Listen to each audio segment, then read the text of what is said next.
बोलती हूँ, मैं ज़्यादा कंफर्टेबल हूँ। मैं भी इसमें फाइनेंस मिनिस्ट्री से जुड़ी हूँ मैडम, क्योंकि मैं इंश्योरेंस कंपनी जो है हमारी AFS के अंडर आती है। और आपने जैसे अनुभव बताया, मुझे भी पता है, हमारे यहाँ पे पहले हाउसिंग लोन जो मिलता था, तो लेडी वर्किंग भी है तो वो पति के नाम से घर लेती थी और लोन वो पे करती थी। फिर बाद में लोगों की नज़र में आए तो उन्होंने कहा कि नहीं, आप वर्किंग हो, आपके नाम से ही लोन मिलेगा। तो ये हमारे यहाँ पे जो पुरुष प्रधान सभ्यता थी उसके कारण कई चीजें आई। और लक्ष्मी तो कहा जाता है हमारे यहाँ पर, वो पार्वती का यानी भरण पोषण का काम करती थी, पर पैसा उसके हाथ में नहीं रहता था। तो अभी हमें त्रिमूर्ति बनाने की जरूरत है, लक्ष्मी, सरस्वती और पार्वती। हाँ, तो अभी लक्ष्मी, आप लक्ष्मी का स्वरूप, और आपने बताया कि धन कैसे बनाना और जमा रखना, तो ये आपका बहुत ही सुंदर अनुभव है। और यहाँ जितनी भी NGOs आई हैं वो भी किसी न किसी रूप में लोगों को, महिलाओं को स्वावलंबन का प्रशिक्षण दे रही हैं। सरकार की भी बहुत सारी योजनाएं हैं। MSME की जो है, अभी हमारी जो मुख्य थी विजया भारती मैडम, उन्होंने भी सरकारी जो है MSME की बहुत सारी चीज़ें बताई। फिर से मैं बता देती हूँ कि प्रधानमंत्री मुद्रा लोन जो है और MSME की जो मिलते हैं लोन, वो किस किस क्षेत्र में मिलते हैं, इसके बारे में थोड़ा सा सबको जानकारी तो होगी ही आपको, फिर भी थोड़ा सा बताने के लिए मुझे कहा गया है। तो सरकार की कुछ योजनाएं हैं। आदिवासी समाज के लिए रानी दुर्गावती महिला सशस्त्रीकरण योजना, Shabari tribal finance and development corporation, लाडली बहन योजना तो सभी को पता है, लखपति दीदी योजना, सेल्फ हेल्प ग्रुप से जुड़ी महिलाओं को छोटे मोटे काम शुरू करने के लिए मदद करना, जिसमें सिलाई कढ़ाई, खेती व पशुपालन, प्लम्बिंग, LED बल्ब बनाने से लेकर ड्रोन बनाने, जो मॉडर्न लड़कियां हैं वो ड्रोन भी बना सकती हैं। तो लखपति दीदी योजना में आपने देखा होगा कि हमारे PM जगह जगह जाते हैं तो कभी कश्मीर में कहीं कहीं पर बताते हैं लखपति दीदी योजना। तो आज जो थोड़ा भी देखते हैं उनको जानकारी है। और 2030 तक सरकार का लक्ष्य है कि 3 करोड़ लखपति दीदी बनाना है हमें भारत में। अहिल्या देवी होलकर स्टार्टअप स्कीम, मिशन शक्ति, वुमेन्स एम्पावरिंग, माझी कन्या भाग्यश्री योजना, कन्या शिक्षा योजना, पिंक की रिक्शा योजना। तो अभी छोटे शहरों में भी आपने देखा होगा कि जो पिंक कोट पहन के महिलाएं रिक्शा चला रही हैं, तो घर से निकलकर कुछ कमा रही हैं, उनके हाथ में आ रहे हैं। तो 50 के बाद या पहले भी जब बच्चे छोटे होते हैं तब भी सबको ज़रूरत होती है कि घर में लालन पालन के लिए, बच्चों की शिक्षा दीक्षा के लिए उनको स्वावलंबन बनाने से, स्वावलंबी बनने के लिए वो बाहर जाती हैं और उनमें आत्मनिर्भरता भी आती है। तो अभी मैडम ने बताया ही हमें कि जो घर में रहते हैं तो फिर उसमें आत्मनिर्भरता भी बढ़ाने के लिए हमको जाना चाहिए। और जब कोरोना या महामारी या कुछ भी आर्थिक संकट आता है तो महिलाएं अपने जो रोजमर्रा के कामों में ज़्यादा अच्छे से, मजबूती से खड़ी हो जाती हैं। फरवरी 2024 के अनुसार सेल्फ हेल्प ग्रुप है, तो महिलाओं को इन्होंने 1.7 करोड़ ऋण दिया, जिसमें से 96% वापसी का प्रतिशत रहा। यानी जो महिलाएं लेती हैं वो डिफॉल्टर नहीं रहती हैं। बाकी जगह बैंक रिकवरी एजेंट लगाने पड़ते हैं, भाई वो तो लोन रिपे नहीं कर रहे हैं, पर महिलाओं के ऊपर रिलायबिलिटी रहती है, उनके ऊपर विश्वास रहता है कि वो जो कमाती हैं उसका बराबर रिपे करती हैं। तो इस प्रकार से नॉर्थ ईस्ट में प्राचीन आसाम से जैसी विधाओं को भी पुनर्जीवित किया है इन्हीं सेल्फ हेल्प ग्रुप जो हैं और प्रधानमंत्री मुद्रा योजना, इनके द्वारा महिलाओं को सक्षम। और 2047 का जो हमारा थीम है कि 2047 में हम आगे बढ़ेंगे, तो आगे तभी बढ़ेंगे जब हमारी 50% जो जनसंख्या है वो आगे आएगी। चाइना में हम देख रहे थे वो पीछे था, पर 25 वर्षों से उन्होंने हमारे देश से काफ़ी पहले वहाँ पर पेट्रोल पंप में पेट्रोल डालना, ऐसी सब कामों में वो आगे थी। हमारे यहाँ तो अभी धीरे धीरे आ रहा है। तो आगे बढ़ने के लिए ज़रूरी है कि 50% जो है वो महिलाएं सक्षम रहें। इसी MSME में लोन लेकर मेरी बेटी ने भी क्लिनिक डाला है, तो इसके फायदे काफ़ी रहते हैं। मेडिकल क्षेत्र वाले भी ले सकते हैं। और पिंक ई रिक्शा योजना, जैसे छोटे से लेके बड़े महिलाओं को जानकारी मिले। आप लोग जो NGO से आए हैं वो जानकारी फैलाएं, ऐसा मेरा अनुरोध है। इसके पश्चात में हमारे बीच भोपाल से पधारे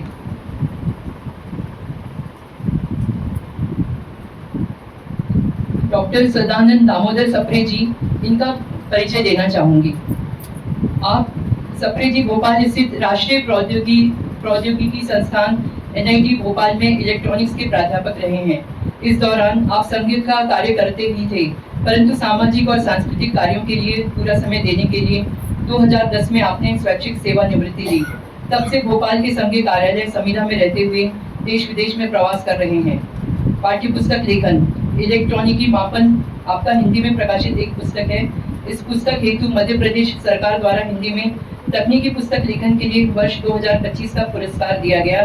5 लाख रुपए का आपको पुरस्कार मिला था, जिसे इन्होंने मंच पर ही वनवासी कल्याण आश्रम के लिए समर्पित किया था। दूसरा है कम्युनिकेशन सिस्टम्स, आपने अंग्रेजी में लिखा। इसके अलावा आपके द्वारा अन्य अनेक पुस्तकें लिखी गई, जिनमें प्रमुख है अखंड भारत हिंदी में। इस पुस्तक का उर्दू, गुरुमुखी और अंग्रेजी सहित अनेक भाषाओं में अनुवाद प्रकाशित हुआ है। दूसरा सामाजिक समरसता के पुजारी महात्मा फुले और डॉक्टर आम्बेडकर हिंदी में। इस पुस्तक का मराठी और हिंदी में अनुवाद हुआ है।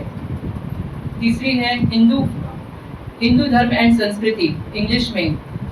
चौथी है स्वाधीनता से स्वतंत्रता की ओर हिंदी में। पूर्ववर्ती दायित्व, नौकरी के दौरान अवकाश लेकर 1991 से 1993 तक बैतूल जिले में विस्तारक के रूप में आपने काम किया। संघ के मध्य भारत प्रांत कार्यवाह हैं। संघ की अखिल भारतीय कार्यकारिणी के सदस्य हैं। आप संघ की अखिल भारतीय प्रस्ताव समिति के प्रमुख, विश्व विभाग के सह संयोजक के रूप में 20 से अधिक देशों की आपने यात्रा की है। आप प्रज्ञा प्रवाह के संयोजक हैं। वर्तमान दायित्व प्रज्ञा प्रवाह की अखिल भारतीय कार्यकारिणी के सदस्य हैं। इतने अनुभवी और ज्ञानी हमारे बीच जो है, सप्रे जी से मैं अनुरोध करूंगी वे आकर हमें 2 आशीर्वचन देकर हमें लाभान्वित करें। आइए।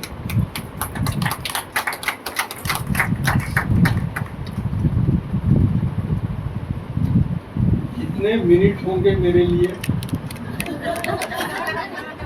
मैं इन पर अन्याय नहीं करना चाहता।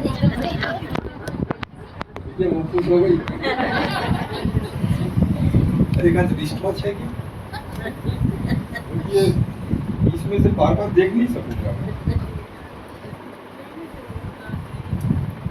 अभी कितना बजा है? 12:30 बजे से 15 मिनट में आपको। अरे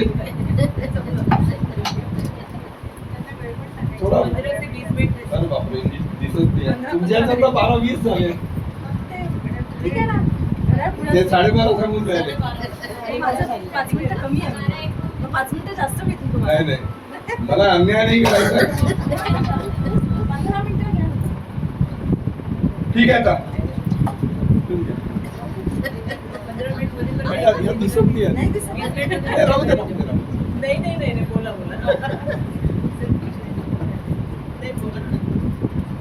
असं आहे। नहीं, मैं हिंदी में बोलूंगा ना। नहीं, मैं जानबूझकर हिंदी में बोलूंगा, क्योंकि कुछ तो रहेंगे कि जिनको मराठी ठीक से नहीं आ रही। हिंदी में बोलता हूँ तो सबको समझ में आएगा, मराठी में बोलता हूँ तो 90% को समझ में आएगा, 10% को पूरा समझ में नहीं आएगा। तो मैं उन 10% पर अन्याय न हो इसलिए हिंदी में बोल रहा हूँ। और विजया जी प्रसन्न हो गई।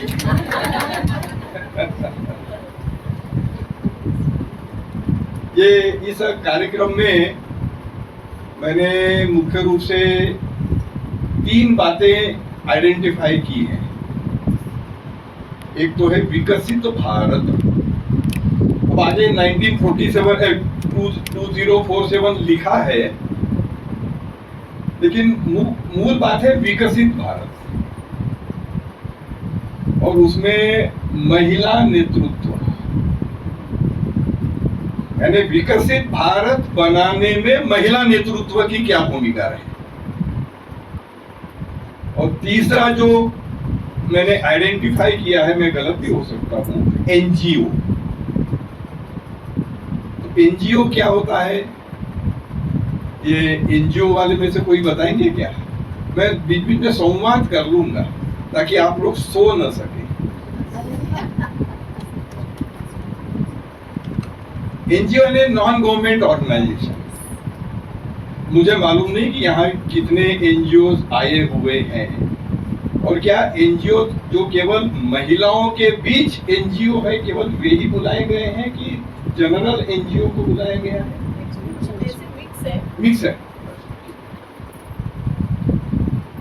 तो एनजीओ यानी ये विकसित भारत और महिला नेतृत्व, इसके साथ यदि एनजीओ जोड़ते हैं तो इस महिला नेतृत्व के द्वारा भारत को विकसित करने में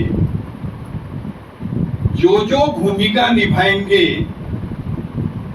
अरे कार्यकर्ता इस रूप में, तो या तो एनजीओ के से जुड़े हुए होंगे या अन्य प्रकार के जो काम चलते हैं उनसे जुड़े हुए हैं। जरूरी नहीं कि प्रत्येक संगठन एनजीओ ही हो।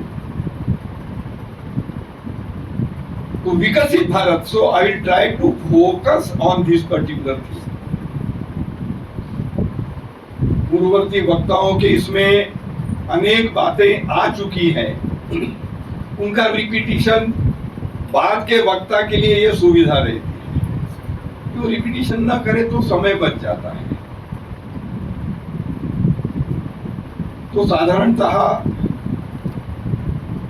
महिला नेतृत्व की भूमिका विकसित भारत बनाने में क्या हो सकती है?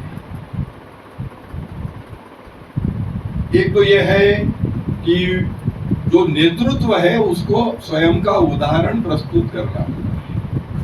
यदि मैं किसी समूह का नेतृत्व कर रहा हूं या कर रही हूं और वो जिस बात के लिए है वैसा यदि मेरा स्वयं का जीवन नहीं है तो आई विल बी इनइफेक्टिव। क्योंकि जाने वाले बोलेंगे तो इतनी बड़ी बड़ी बातें कर रहे, खुद क्या करते हो? तो पहला जो अपेक्षाएं हम करते हैं वो मेरे में है कि नहीं, ये अंतर्मुख होकर करने का विचार आता है। फिर दूसरा आता है मेरे परिवार में वैसा है कि, क्योंकि मेरे परिवार में वैसा होना, यदि समाज में वो चीज होनी है तो पहले मेरे परिवार में होना चाहिए कि नहीं? जब ये मेरे परिवार में वैसा है कि नहीं इस दिशा में सोचेंगे तो आप, महिलाओं का कार्यक्रम है इसलिए आप लोगों को खुश करने के लिए मैं नहीं बोल रहा हूं, तो वस्तु स्थिति है वो मैं बता रहा हूं कि परिवार का वातावरण और परिवार के संस्कार देने के लिए महिला ये अधिक उपयुक्त है। ऊपर वाले ने उसको वैसा बनाया है। मैं अपनी जवाबदारी बचाने के लिए नहीं कह रहा कि पुरुषों की जवाबदारी, चलो भाई तो महिलाओं की जवाबदारी है तो हम तो चुप गए। तो परिवार के सदस्य वैसे बने, इस दिशा में महिला नेतृत्व ने अपने परिवार का जैसे निजी उदाहरण प्रस्तुत करना होता है वैसे अपने परिवार का उदाहरण प्रस्तुत करते हुए समाज की ज्यादा से ज्यादा महिलाएं अपने अपने परिवार को उस प्रकार से बनाएं। इसकी मोडस ऑपरेंडी अलग अलग रहेगी। एनजीओ जिस प्रकार का है उस प्रकार की उनकी मोडस ऑपरेंडी रहेगी। सबका एक प्रकार होना संभव नहीं है, आवश्यक भी नहीं। एंड रिजल्ट वो होना चाहिए। थोड़ा सा एक जो विषय आया था उसको मैं रिपीट अलग ढंग से कर दूंगा कि जब पुरुष महिला इकट्ठा बैठे हैं या केवल महिलाओं का ही कोई आयोजन है और जब परिचय होता है तो परिचय में साधारणतः कि मैं शिक्षिका हूं या मैं प्राध्यापिका हूं, महिलाओं का ही कार्यक्रम हो रहा है। कोई बैंक में है, कोई कंपनी सेक्रेटरी है, कोई चार्टर्ड अकाउंटेंट है, कोई उद्योगपति महिला है, आजकल सब है। मान लीजिए ऐसे परिचय होते हैं तो शुरुआत में इसी श्रेणी के लोग आते गए संयोग, और अगली जो महिला है वो उस प्रकार का काम नहीं कर रही है तो किसी न किसी रूप में इंफीरियरिटी कॉम्प्लेक्स लेते हुए वे कहती है कि मैं कुछ नहीं करती। ये हम लोगों ने भी अनुभव, मैं चूंकि घूमना फिरना होता रहता है, मिलना जुलना होता रहता है, ऐसे कार्यक्रमों में उपस्थित भी रहता हूँ, तो देखा हूँ, आप लोगों ने भी देखा, ज्यादा से ज्यादा आई एम हाउस वाइफ, और वो चेहरे का भाव भंगिमा बताती है कि मुझे पूरी तरह इसमें समाधान नहीं मिल रहा है, आई एम हाउस वाइफ। ये तो प्राध्यापिका है, कोई चार्टर्ड अकाउंटेंट है, कोई इंडस्ट्रियलिस्ट है, वो बड़े गर्व से बोल रही है कि मैं ये हूं, मैं ये हूं। गर्व होना भी चाहिए, आपत्ति नहीं। देखिए, यदि ऐसा कुछ नहीं कर रहे हैं तो विथ इंफिनिटी कॉम्प्लेक्स मैं हाउस वाइफ हूं ऐसा कहते हुए आप लोगों ने सुना है कि नहीं सुना है? हाँ कि ना? सुना है। तो मैंने देखा है और अनुभव किया है, आप लोगों का भी उसी प्रकार का अनुभव। क्या हम हाउस वाइफ की जगह यदि अंग्रेजी शब्द का ही प्रयोग करना है तो हाउस वाइफ की जगह होम मेकर या हाउस होल्ड इन शब्दों का प्रयोग नहीं कर सकते? होम मेकर, हाउस होल्ड, परिवार, घर को पकड़ के रखने का काम कौन करता है? महिलाएं करती। तो ये महत्व का नहीं है क्या? मैं बैंक में सर्विस नहीं करती हूं, मैं इंडस्ट्रियलिस्ट नहीं हूं, सो व्हाट? तो मैं होम मेकर हूं, यह अभिमान पूर्वक कहने की प्रवृत्ति बने। ऐसा वातावरण समाज में क्यों नहीं हो सकता? इसका अर्थ यह नहीं है कि इस प्रकार के काम महिलाओं ने करने नहीं है, करने हैं, ज्यादा से ज्यादा करने हैं, देश के विकास में योगदान करना है। दैट डजंट मीन कि जो वैसा नहीं कर रही है वे इंफीरियरिटी कॉम्प्लेक्स अपने मन में पाले। थोड़ा सा इसका भी वातावरण बनाना। फिर स्वतंत्र वीर सावरकर, मैं बहुत डिटेल में नहीं जाऊंगा, मैंने घड़ी रखी हुई है, बीच बीच में समय देख लूंगा, बीच बीच में मैं देख लूंगा और आखिर में थोड़ा ज्यादा बोल दूंगा।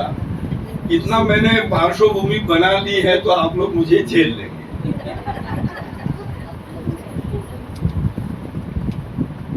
कोई भी व्यक्ति योग्यता प्राप्त करता है, उसका लाभ किस किस को पता? जैसे मैं इंजीनियर बना,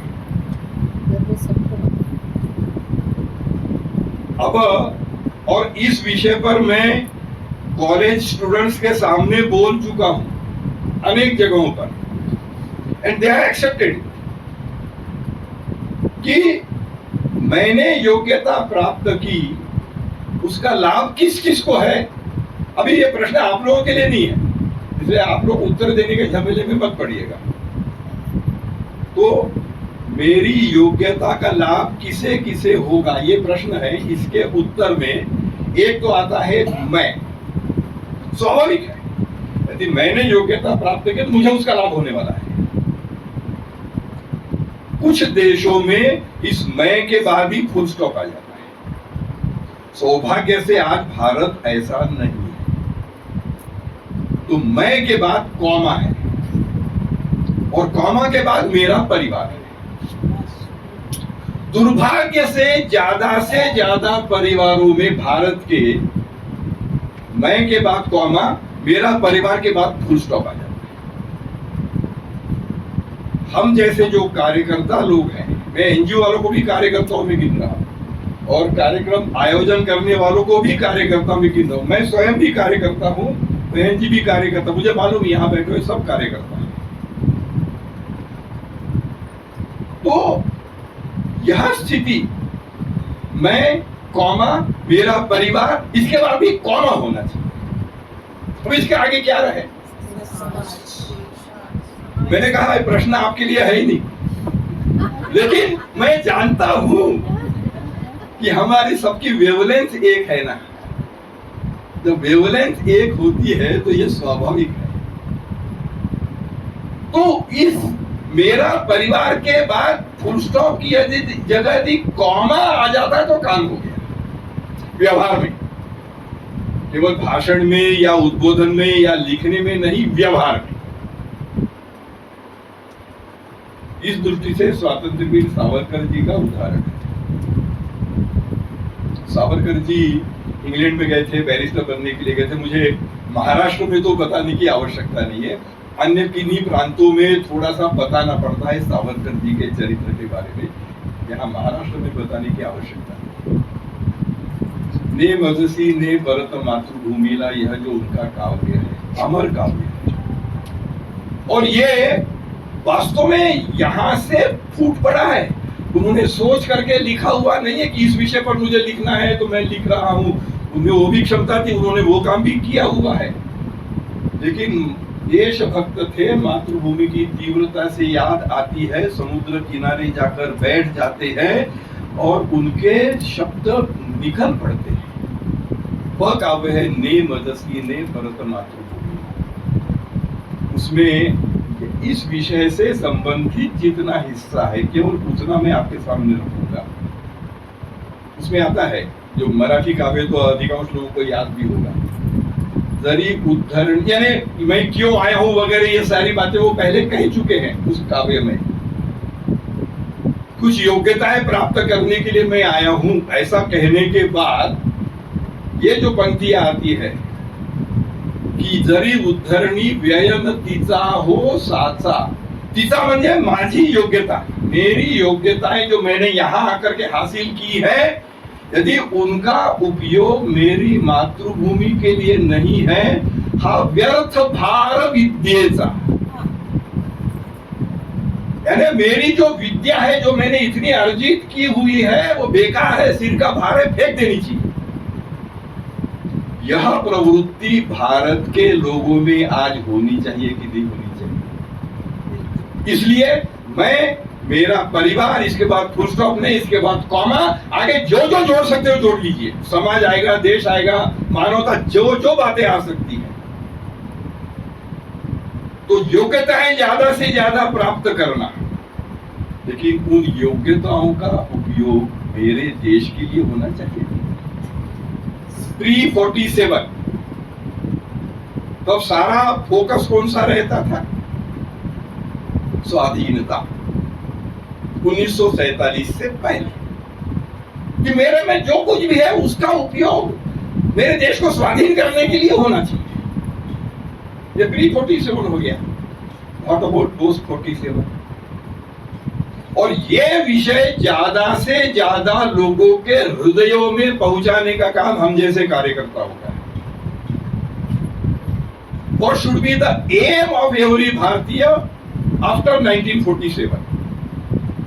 Before 1947 तो स्पष्ट था कि देश को स्वाधीन करना है। उसके लिए कोई कम करेगा, कोई ज्यादा करेगा, कोई फांसी पर चढ़ेगा, कोई गोली खाएगा, कोई केवल नमक सत्याग्रह करेगा, जिसकी जितनी क्षमता होगी। लेकिन बात स्पष्ट थी कि मुझे क्या करना है। दुर्भाग्य से 1947 के बाद वह क्लैरिटी नहीं है जो होनी चाहिए। अभी तो अपन विकसित भारत 2047 है विषय आज का।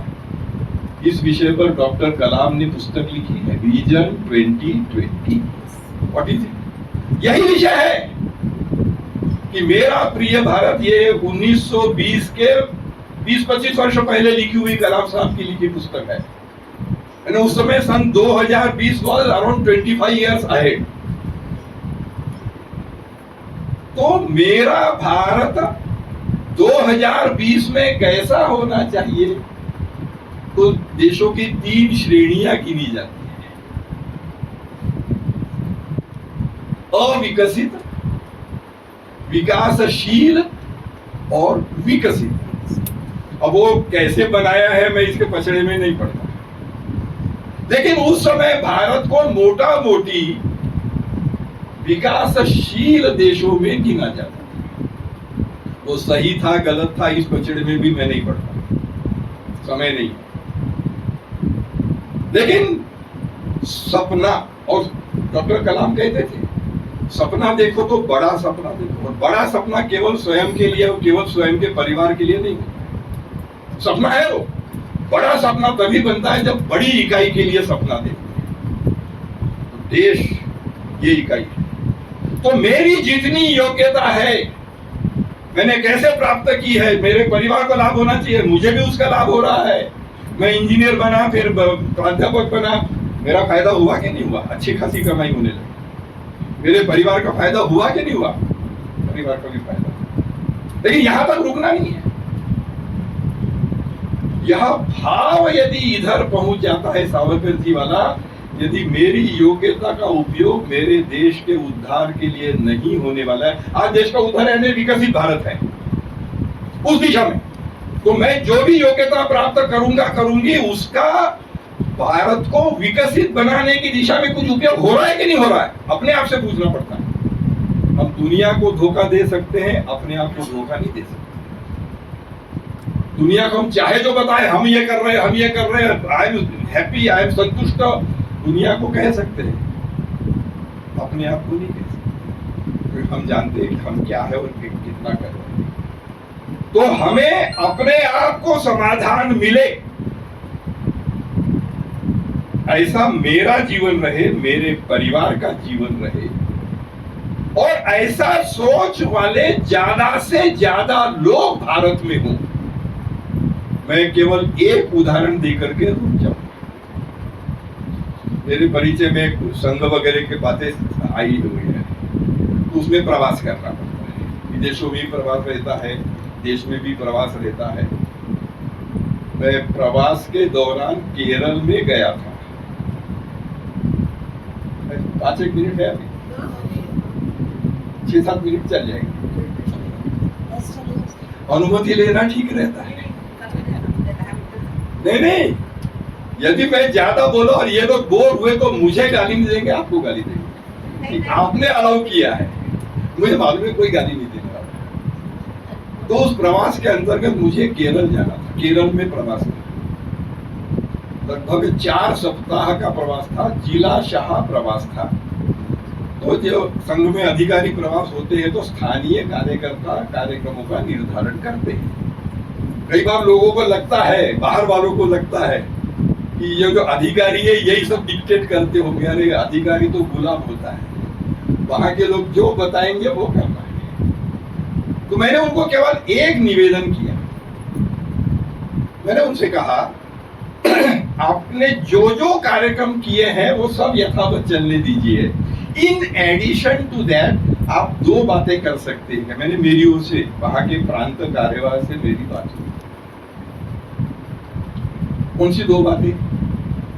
अब इसमें मातृशक्ति की भूमिका भी आने वाली है, इसलिए मैं ये विषय ले रहा हूं कि मातृशक्ति कैसी सोच वाली होनी चाहिए। हम लोगों को थोड़ी बहुत जानकारी होगी कि केरल में बहुत संघर्ष होता है संघ कार्य करते समय।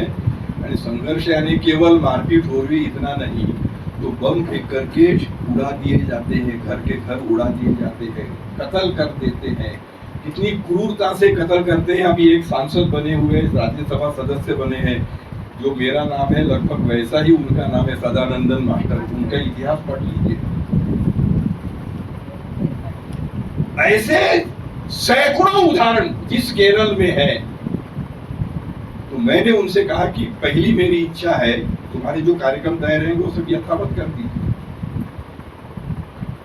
जिस परिवार का कोई सदस्य मारा गया है, कत्ल हुआ है, उसका जख्मी है अस्पताल में, वो नहीं, जिस परिवार का कोई सदस्य मारा गया है, ऐसे परिवार में मैं जाना चाहूंगा। और दूसरा, संघर्ष होता है, मुकदमा चलता है, सजाएं होती है, दोनों पक्षों के लोगों को सजा होती है। जिसने आक्रमण किया उनको भी सजा होती है, लेकिन जिसने आक्रमण का मुकाबला किया, मुकाबला करने के लिए शस्त्र तो उठाना पड़ेगा, उस पर भी मुकदमा चलता है, उन्हें भी सजा होती है, इन्हें भी सजा होती है। वे अलग प्रकार की बात है, उस चक्कर में मैं नहीं पड़ता। लेकिन जो संघ रिलेटेड लोग, जिन लोग ऐसे संघर्षों के कारण से मुकदमा चला और जेल में सजा भुगत रहे हैं, जेल में है 1 वर्ष 2 वर्ष 4 वर्ष जितना भी होगा, वो सदस्य परिवार का सदस्य जेल में है, उस परिवार में मैं जाना चाहूंगा। तो जिस परिवार का कोई सदस्य मारा गया है उसमें मैं जाना चाहूंगा। और जिस परिवार का कोई सदस्य जेल में है इस कारण से, उस परिवार में जाना चाहूंगा। 50-60 परिवारों में मेरा जाना हुआ, उससे भी ज्यादा होंगे। और आप लोग शायद विश्वास न करें, मुझे एक भी परिवार उसमें ऐसा नहीं दिखा कि मेरा एक बेटा तो मारा गया है, अब दूसरे बेटे को मैं बचा लूं। और ये प्रवृत्ति माता की ज्यादा हुई है। उन सारे परिवारों में जहां से कोई जेल में है उधर भी, और जहां से कोई मारा गया है उस परिवार में भी, यदि कोई युवक कार्य कर रहा है तो वो संघ से जुड़ा हुआ है, दायित्व का निर्वहन कर रहा है। इसमें उस स्वयंसेवक की तो बात है ही, लेकिन मुझे लगता है उस स्वयंसेवक से ज्यादा उसके परिवार के लोगों की और खास करके मातृशक्ति की ज्यादा भूमिका है कि एक बेटा मारा गया फिर भी दूसरे बेटे को संघ कार्य करने के लिए भेज रहे। वो विद्रोह करके नहीं गया है, अनुमति से गया हुआ है। ऐसे परिवार होने चाहिए। कोरोना, देखिए संघ के लोग साधारणतः ऐसे दुर्घटनाओं के समय सहायता के लिए पहुंचते हैं। दुनिया स्वीकार करती है, संघ को गाली देने वाले लोग भी स्वीकार करते हैं। मुझे बताने की आवश्यकता नहीं, आप लोग जानकार हैं। तो ये दुर्घटना के समय, रेल दुर्घटना हुई, भूकंप आया, उस समय सहायता के लिए जाना इज वन थिंग। 2020 में कोरोना आया था, कोरोना जिसके बारे में डॉक्टरों को भी कुछ नहीं पता था, अभी भी पता नहीं कितना पता है उन्हें, और उसमें जान जाने का खतरा है जो उनके बीच में जाएगा, इस कारण से इसे कोरोना होकर के इसकी जान जा सकती है। ऐसे कोरोना के समय भी देश में हजारों लाखों लोगों ने इस प्रकार के जान का खतरा उठा करके सेवा कार्य किए हैं कि नहीं किए हैं। और जब परिवार का लड़का या लड़की उधर जा रहा है तो परिवार के सदस्यों की, मातृशक्ति की, अन्य बड़े लोगों की अनुमति के बिना गया है क्या वो? ऐसे परिवार ज्यादा से ज्यादा होने चाहिए।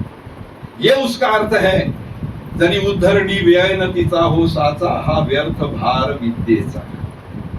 केवल कमाओ, केवल कमाओ, केवल कमाओ, ऐसा बताने वाले खूब परिवार हैं, लेकिन अपने योग्यता का उपयोग, जैसे मेरे लिए और मेरे परिवार के लिए है, मेरे देश के लिए भी मेरी योग्यता का कुछ उपयोग होना चाहिए। कैसे करना, क्या करना, वन कैन डिसाइड, सब कुछ डिक्टेट करने की जरूरत नहीं होती। यदि भाव बन जाता है कि मेरी योग्यता का यहाँ भी उपयोग होना चाहिए, ऐसे जितने ज्यादा लोग बनते हैं, तो जो विकसित भारत 2047 की बात हम कर रहे हैं, हो सकता है उसके 10 वर्ष पहले वो स्थिति आ जाए। वैसी स्थिति आए, ऐसे ऊपर वाले से प्रार्थना करते हुए, आपका धन्यवाद करते हुए नमस्कार।